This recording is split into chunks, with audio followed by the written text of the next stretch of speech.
নবী ছাড়া জান্নাত পাবে না,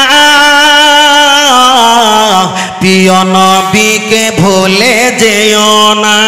জোরে বলেন। আল্লাহ তাআলা বলেন কোরআনে, যা কিছু আছে আসমান জমিনে। আল্লাহ তাআলা বলেন কোরআনে, যা কিছু আছে আসমান জমিনে, সব কিছু আছে নবীর জানা, প্রিয় নবীকে ভুলে যেও না। নবী ছাড়া জান্নাত পাবে না, প্রিয় নবীকে ভুলে যেও না। জোরে বলেন। অসুবিধা আছে নাকি? নবী শান হচ্ছিল তো। নবী এলেন মায়ের গর্ভেতে, পিতা গেলেন সিরিয়ায় ব্যবসাতে। নবী এলেন মায়ের গর্ভেতে, পিতা গেলেন সিরিয়ায় ব্যবসাতে। আসার পথে ফিরে এলো না, স্বামী হারা হলেন মা আমেনা। নবী ছাড়া জান্নাত পাবে না, প্রিয় নবীকে ভুলে যেও না। শ্বশুর বলে বোমা আমেনা, আমি থাকতে চিন্তা করো না। শ্বশুর বলে বোমা আমেনা, আমি থাকতে চিন্তা করো না। তোমার গর্ভে আছে যিনি, তিনি হলেন শাহে মদিনা। নবী ছাড়া জান্নাত পাবে না, প্রিয় নবীকে ভুলে যেও না। নারে তাকবীর, নারে তাকবীর। এখানে পীর মাশায়েখের কথা হবে, এখানে নবী ওলি আউলিয়াদের কথা হবে। এখানে কি কোনো রাজনৈতিকের কথা হয় বাবা? আমরা পীর মাশায়েখকে মানি না? মানি না? মানি। যারা মানে না তাদের পীর হলো শয়তান। তারপরে বলছে আজানে পরে হাত তুলে মোনাজাত করা আমরা মোস্তাহাব বলি। তাবলীগ জামাতের বড় একটা আলেম হাজী এমদাদুল্লাহ মাহাজারি মাক্কি, ওনার একটা মুরিদ ভক্ত লিখেছে আজানে পরে হাত তুলে মোনাজাত করা সুন্নাত, আমরা করি মোস্তাহাব। যারা তোলে তারা ওর দলে, যারা তোলে দাদা পীর পীর মাশায়েখের দলে। মাঝখানে যারা বলছে হাত তুলে মোনাজাত করা যাবে না, তাহলে ও দলের না এ দলের না, মানে এ জাতের না ও জাতের না, আলাদা একটা কুজাত। আরে কুজাত মানে ৭২ মার্কা। আল্লাহ, আমি আপনাকে বলছিলাম নবী সম্পর্কে প্রমাণ দিতে দিতে নবীর মর্যাদা প্রমাণ দিতে অনেকটা লম্বা হয়ে গেছে। আমি আপনার কাছে শুক্রবার আর সোমবারের মর্যাদা বলছিলাম। শুক্রবারে মর্যাদা আছে, কিন্তু সোমবারের মর্যাদা বেড়েছে একমাত্র আমার নবীর কারণে।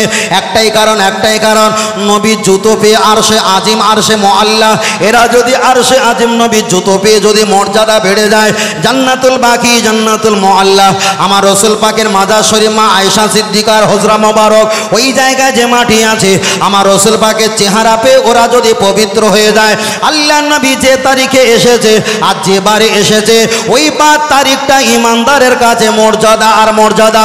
জোরে বলেন সুবহানাল্লাহ, আর একটু জোরে বলেন সুবহানাল্লাহ। এবার আমি আপনাকে জিজ্ঞাসা করি, ওরা ফতোয়া দেবে নবী দিবস করা যাবে না, বেদাত, নবী দিবস করা যাবে না। কিন্তু আমি আপনাকে শিখিয়ে দেই, আমরা নবী দিবস পালন করি, আমরা জন্ম দিবস পালন করি না, আমরা মৃত্যু দিবস পালন করি না, আমরা পালন করি আগমন দিবস। ধরে নেন আমার বয়স 33-34 বছর বয়স, সুন্দরবন এলাকায় ওটা ছিল আমার জন্ম, কিন্তু 2 ঘন্টা আগে আপনাদের এখানে এসেছি, এটা আমার জন্ম নয়, এটাই হলো আগমন। আমার নবীকে আল্লাহ প্রথম সৃষ্টি করেছে, কিন্তু 12 তারিখে রবিউল আউয়ালে শবে সাদিকে মা আমিনার লাকতি জিগা দুনিয়াতে ভূমিষ্ঠ হয়েছে, ওটা জন্ম নয়, ওটাই হলো আগমন। জোরে বলেন সুবহানাল্লাহ। আগমন আর জন্ম দুটো এক না, অনেক পার্থক্য। আল্লাহ, আমি আপনাকে আর একটা কথা বলছি, লক্ষ্য করে দেখা যায় তাহলে নবী সম্পর্কে আমরা একটা জায়গায় ছিলাম। এবার চলেন নবীর প্রশংসা বাড়িয়ে দেওয়ার জন্য আর একটা বার বলি।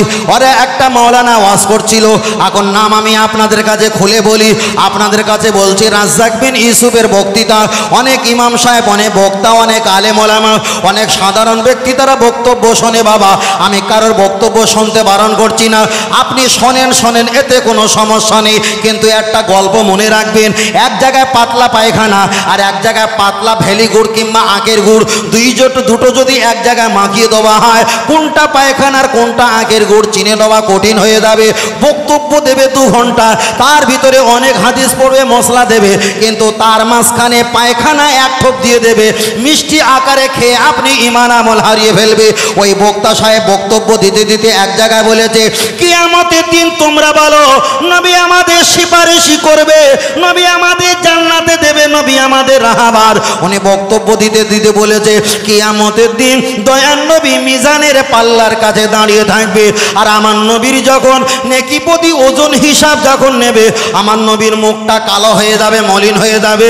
নবীর টেনশন করবে আর চিন্তা করবে, আমি জান্নাতে যাব না জাহান্নামে যাব। এটাই বোঝাতে চেয়েছে নবীর গুনাহ আছে। তাই নবীর যখন হিসাব করা হবে, নবী নিজে টেনশন করবে আমি জান্নাতি না জাহান্নামী। এখানে অ্যাঙ্গেল মেরেছে একটা, তোমরা যে নবীর ভরসায় বসে রয়েছো, সেই নবী জান্নাতে যাবে না জাহান্নামে যাবে, তিনি তো চিন্তায় আছে তোমাদের কি করে জান্নাত দেবে, এটাই তার লজিক। কিন্তু আমি কোরআন শরীফের একটা আয়াত প্রমাণ করে দিতে চাই। আমার আল্লাহর কোরআন বিবরণ দিয়েছে, জামবিহিম মাতা আখার, আল্লাহর কোরআন বলেছে আমার মোহাম্মদকে আগে পিছে গোনা আমি মাফ করে রেখেছি, কোনো গোনা নাই। জোরে বলেন। চলেন আর একটা হাদিস পড়া যাক। আল্লাহ নবী হাদিস শরীফ বলেছে, কুল্লু নবিয়্যিন মাসুম কলা আলাইহিস সালাম, নবী বলেছে পৃথিবীর যত নবী রাসূল আছে এরা নিষ্পাপ বেগুনাহ মাসুম। জোরে বলেন। তাহলে আল্লাহর কোরআন বলেছে নবীদের গোনা নেই, আর নবীর হাদিস বলেছে নবীরা নিষ্পাপ বেগুনাহ মাসুম। আর কাজ্জাব সাহেব বক্তব্য দিতে বলছে নবী চিন্তা করবে আমি জান্নাতে যাব না জাহান্নামে যাব। আল্লাহ, ওহো, শত্রুতা মানুষ করে। আবু জেহেল যদি বেঁচে থাকতো ওর ফোন নাম্বার নিত, যে এরকম পয়েন্ট আমি খুঁজে পাইনি। আল্লাহ,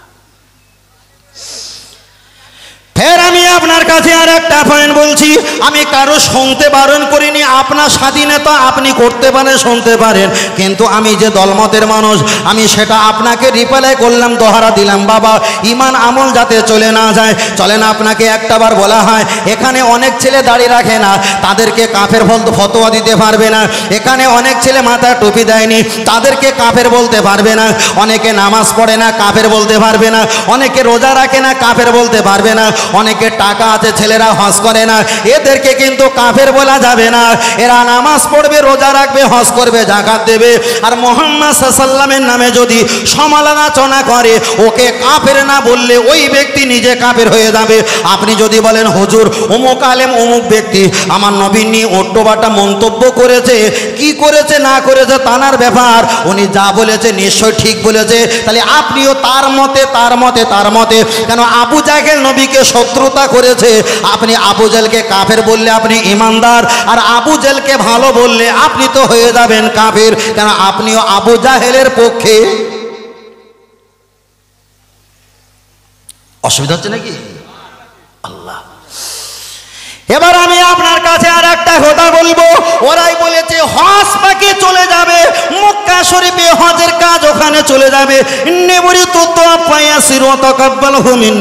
আল্লাহর কাবাটা তোয়াফ করবে, আল্লাহর কাবা তোয়াফ করবে। ওমান দাখালাহু কানা আমিনা, আল্লাহর কোরআন বলেছে ওখানে হাজির হলে জিন্দেগির গুনাহ মাফ হয়ে যাবে। কিন্তু মদিনা শরীফে তোমাদের যাবার দরকার নেই। ওই কাজ্জাব সাহেব বলেছে মক্কা শরীফে হজের জন্য যাও, মদিনা শরীফে যাবার কোনো ব্যাপার স্যাপার কিছুই নেই। আমি আপনার কাছে আর একটা লজিক দেই।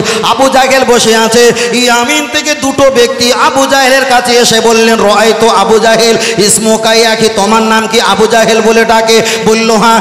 জিজ্ঞাসা করল মুহাম্মদ কোথায়? বলল কেন? আমরা তানার সঙ্গে দেখা করার জন্য ইয়ামিন দেশ থেকে অনেক টাকা খরচা করে কষ্ট করে এসেছি। আবু জাহেল বলেছিল, এটা দেখতে পাচ্ছ কাবা শরীফ, আর আমি হলাম কাবা সেক্রেটারি, কাবার মাতোয়াল্লি। যা বলবে মক্কায় বসে বলো, যা করবে মক্কায় তুমি করো, মুহাম্মাদের কাছে যাবার দরকার নেই। তাহলে কাজ্জাব সাহেব বলেছে, হজের জন্য তোমরা মক্কায় যাবে, মক্কায় সব কিছু করবে, মুহাম্মাদের মাজারের কাছে যাবার দরকার নেই। তাহলে আবু জেহেল 1500 বছর আগে বারণ করেছিল। আর এই জামানার নামীয় টুপিওয়ালা দাড়িওয়ালা হুজুর নামীয় ফেরাউন, তারাও মক্কায় যেতে বলে, মদিনা যেতে বারণ করে। তাহলে এদের কি আবু জাহেল বললে কি আমার শরম লাগে? কি হবে? চলেন আমি আপনার কাছে আমি অনেকটা দলিল দিতে পারি, আপনার কাছে আমি আর একটা প্রসঙ্গ বলছি। চলেন আগিয়ে চলে যাও, লক্ষ্য করে দেখা যাও। ওরা আবার বক্তব্য দিতে দিতে বলেছে, মুহাম্মদ সাল্লাল্লাহু আলাইহি ওয়াসাল্লাম মসজিদে নববীতে বসে আছেন, আর জিবরিল আমিন আলাইহিস সালাম রাসূল পাকের কাছে আসলো। আল্লাহ নবী যখন যখন কথা বলছিল লফজ আওয়াজ দিচ্ছিল, মুখ থেকে দুর্গন্ধ বাহির হচ্ছিল। জিবরিল বলেছিল, ইয়া মুহাম্মদ সাল্লাল্লাহু আলাইহি ওয়াসাল্লাম, আপনি মুখটা পরিষ্কার করো।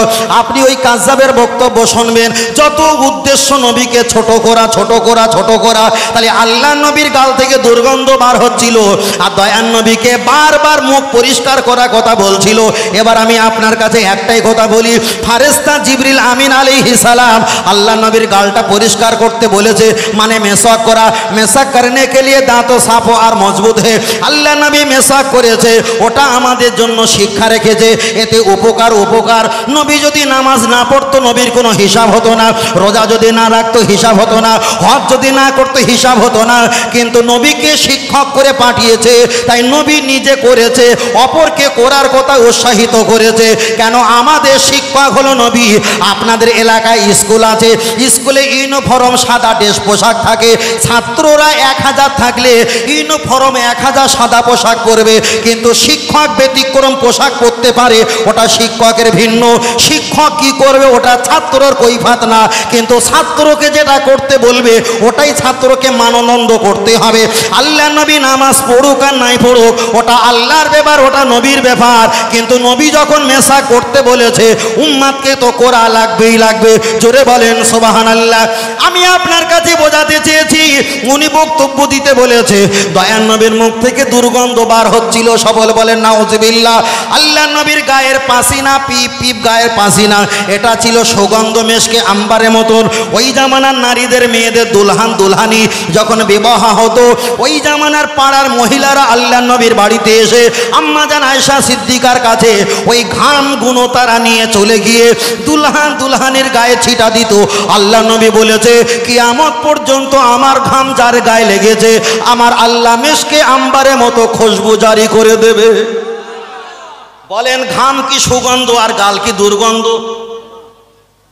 তাহলে এক কথা ভাবতে হবে, একটাই কথা বলতে হবে, পায়খানার ভিতরে যদি পায়খানা থাকে ঢাকনা তুললে সুগন্ধ না দুর্গন্ধ? কথা বলে না, দুর্গন্ধ। কেন? ভিতরে হচ্ছে পায়খানা, ডিব্বা যখন মুখ তুললাম অটোমেটিক দুর্গন্ধ। তাহলে যার ইমানে পোকা লেগেছে মুখ থেকে তো দুর্গন্ধ বার হবে না? ইমানে পোকা লেগেছে তো, মাল ডাব্বা খুলছে, মুখ খুলছে, নবীর বিরুদ্ধে যাচ্ছে। আমি আপনাকে বোঝাতে চেয়েছি, চলে না গিয়ে চলে যাও। আল্লাহ নবী এক সময় তিনি বসে আছে, আম্মা জান আয়েশা সিদ্দিকা বর্ণনা করলেন, আমি যখন কাঁথা সেলাই করতাম, কীর্তন আমার কাছে কাগজ থাকতো, ওতে আমি সোঁচগুলো বুনিয়ে রাখতাম। কিন্তু আইডিয়া কম, আমার হাত দিয়ে একটা সোঁচ পড়ে গেছে, আমি আর খুঁজে পাই না। নাসারুসে গয়ব, আমার চোখের অদৃশ্য হয়ে গেছে। আল্লাহ নবীকে বললাম, ইয়া রাসূলুল্লাহ, হাবিবাল্লাহ, আপনি একটু ঘুরে বসেন, বিয়াদবি নেবেন না, আমার সোঁচ হারিয়ে গেছে, আমি খুঁজে পাই না। আমার দয়ান নবী যখন ঘুরে বসেছে, গায়ে নুরানি চেহারা, ওই সোঁচ চিকমিকি জ্বলছে। জোরে বলে। আল্লাহ নবীর পাশে আবু বকর দাঁড়িয়ে আছেন। আবু বকরকে জিজ্ঞাসা করলেন, আবু বকর তুমি একটা বার দেখো, আমার আল্লাহর কোরআন বিবরণ দিয়েছে সুম্মাতি মুসিয়ামা ইলাল লাইল, সন্ধ্যা যখন হয়ে যাবে তখন তোমরা ইফতার করা শুরু করো। আবু বকর দেখো সন্ধ্যা হয়ে গেছে কিনা। আবু বকর বলল, হুজুর সন্ধ্যা এখানে হবে না। বলে কেন? বলে আপনার চেহারাটা নূর, শুধু লাইট আর লাইট, আমাকে একটু উঠে যাওয়া লাগবে। দয়ার নবীর কাছে জামাটা যখন একটু গুটিয়ে দেখলো, পশমগুলো দেখা যায়, একটু 10 হাত দূরে যখন চলে গেল, উঁচু করে দেখে পশম কালো রাতে দেখা যায় না। নবীকে বললেন, হুজুর গায়ের পশম দেখা যায় না, এবারে আমরা ইফতার করা শুরু করে দেই। আল্লাহ নবী বলল, আমার কাছে যখন ছিলে তোমার গায়ের পশম দেখা যাচ্ছিল, আর চাঁদনি রাতে বার হয়েছ, তোমার গায়ের পশম দেখা যায় না। এখানে তুমি ভেবে রেখে দাও, অখলাকা কুল্লা শাইইম মিন নূর, তামাম পৃথিবীর চাঁদনি কেন, চন্দ্র সূর্য কেন, আমি মুহাম্মদ আমার নূরে ওরা সৃষ্টি। আর একটু জোরে হবে না? আল্লাহ, এদের মনে কেউ টাকা পানি দেয় যে যত পারিস নবীর বিরুদ্ধে বলবি? অ্যাকাউন্টে নাই, হোয়াটসঅ্যাপে গ্রুপ অ্যাডমিন আছে, লাভ কি ভাই? হলো মায়ের বাপ, মায়ের অপরাধ সন্তান চাপে না চাপে না? সে তো পরিচিত সন্তানের। মায়ের অপরাধ সন্তান চাপে, স্বামীর অপরাধ স্ত্রী চাপে, বন্ধুর অপরাধ বন্ধু চাপে। যদি কেউ ফাঁস করে সে শত্রু না বন্ধু?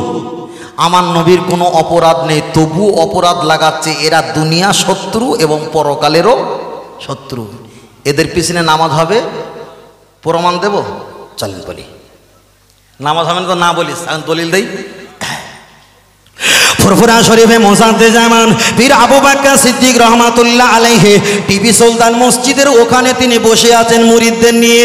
এক সময় দাদা পীর রহমাতুল্লাহ আলাইহি একটা ইস্তার লিখেছেন, ইস্তার ছাপিয়েছে, আর ওই ইস্তারের শেষে, শত জায়গার শেষে হুজুর আমার সিগনেচার করে দিয়েছে, আহলে হাদিসের ছেলে মেয়ে বিবাহ করা হারাম। এই ইস্তার যখন মার্কেটে বিলি হয়ে গেছে, তখন কিছু আহলে হাদিসের ছেলেরা দাদা পীরকে ভালোবাসে, মনে মনে ভালোবাসে, এসে বললেন, ফুরফুরা দাদা পীর রহমাতুল্লাহ, আপনি একটা বার বলেন, আপনি কেন বলেছেন আহলে হাদিসের ছেলে মেয়েদের সঙ্গে আমাদের ছেলে মেয়ে বিবাহ করা হারাম? জবাব দাও। আমার দাদা হুজুর বলছে, আমি কোথায় বলেছি দেখাও। ওরা কাগজটা নিয়ে এসে বললেন, হুজুর আপনি তো এই জায়গায় বলেছেন, এই দেখেন দলিল। আমার দাদা হুজুর থেকে বলল, লেখা আছে, এতে হলো আবু বকর সিদ্দিক, হুগলি জাঙ্গিপাড়া। আমার দাদা হুজুর বলছে, বাবা আমি লিখতে চাইনি, তোমরা আমাকে জোর করে লিখিয়েছো। একটা লজিক আছে। হে ছেলেরা, জওয়ান যুবকেরা, আমি আবু বকর তোমাদের সঙ্গে ছেলে মেয়ে বিবাহ দেওয়া হারাম, আমাদের দলের ছেলে মেয়ে আমি হারাম বলতে চাইনি, কিন্তু তোমরা আমার লিখতে বাধ্য করিয়েছো। ভুল আবু বকরের না, ভুল হলো তোমাদের। বলল, কেমন ভুল? তোমরা যখন উলুবেড়িয়ায়, এক সময় হুজুরের বইতে লেখা আছে, তোমরা যখন উলুবেড়িয়ায় একটা ধর্মসভা করেছিলে, আর ধর্মসভার ভিতরে ওই জায়গায় বক্তব্য দিতে বলেছিলে, যারা হানাফি মাযহাব পালন করে তারা বেঈমান আর কাফের হয়ে গেছে। আপনি হানাফি মাযহাব পালন করেন, আমি হানাফি মাযহাব পালন করি, আপনি কি একটাবার বুকে হাত দিয়ে বলেন, আপনি আমি কি বেঈমান? আপনি আমি কি বেঈমান? ছেলেরা কথা বলে না, এই আমরা কি কাফের? কাফের না।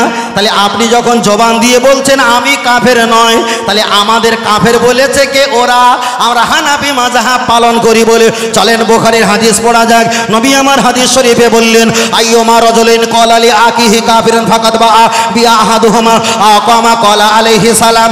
একটা ঈমানদারকে কেউ যদি কাফের বলে, ওরা যদি কাফের না হয়, যিনি কাফের বলেছে তারাই কাফের হয়ে যাবে। তাহলে আপনি যদি বিশ্বাস করেন আমি কাফের, তাহলে ওরা কথাটা ঠিক বলেছে, ওরা ঈমানদার, আপনি কাফের। আর আপনি যদি বলেন না আমি কাফের নয়, তাহলে আপনাকে কাফের বলে ওরাই বেঈমান আর কাফের হয়ে গেছে। তাহলে কাফেরের পিছনে নামাজ পড়া, ইত্তেবা করা, নামাজ পড়া আর তাদের বক্তব্য নসিহত শোনা, এটা জায়েজ না না জায়েজ? তাহলে আগে বলেছিলাম ওদের পিছনে নামাজ পড়া হারাম, ওদের সঙ্গে লেনদেন অজনসিয়া শোনা হারাম, এটাই হলো তার চাক্ষুষ প্রমাণ। ওরা আমাদেরকে কাফেরের চোখে দেখে, ওরা পৃথিবীর শ্রেষ্ঠ ঈমানদার মনে করে। তাহলে আমরা যদি কাফের হই, ওদের ঈমানটা বেঁচে গেছে, আর আমরা যদি কাফের না হই, ওদের ঈমান হড়কে নাকি? হ্যাঁ, এবার আপনি যদি শোনেন আর মহব্বত করেন, ভালোবাসেন, তাহলে মনে করবেন যে আপনার মাল খসে গেছে। লাও পাকে এমন ফেলে দেবো, এখন নড়তেও পারে না, বসলেও মার খেতে হবে, উঠলেও মার খেতে হবে। তকবিদার নারাই তকবির। এসব তকবির তো ভাই বালিশ নিয়ে এসে ঘুম পাড়ায়, আর এটা তকবিদার নারাই তকবির। এই ছেলেরা একটু জোরে তকবিদার নারাই তকবির হয়, এই তকবির। আর একটু জোরে দেন নারাই তকবির। যারা তকবির দেয় না এরা মনে করে কাল থেকে নামাজ পড়তে হয় জোরে তকবির দিলে। ছেলেরা একটু সকলে একটু হাত তোলেন দিন, একটু সহযোগিতা করো বাবা। আজকে সাগর কেরাবের মাহলে সাথে সকল হাত তোলো। বাপজিরা আপনি সন্তান হিসাবে বলছে একটু হাত তোলো বাবা, একটু তকবিদার নারাই তকবির। আর একটু জোরে বলেন নারাই তকবির। আহলে সুন্নাত আল জামাত সিলসিলা হক ফুরফুরা শরীফ, মদিনা মক্কা শরীফ, আল কোরআনের আলো, আল হাদিসের আলো, সাগর ক্লাবের মহান ইসাল্লে সাহাব বিশ্বনবী দিবস। নারে তাকবীর। মাশাআল্লাহ।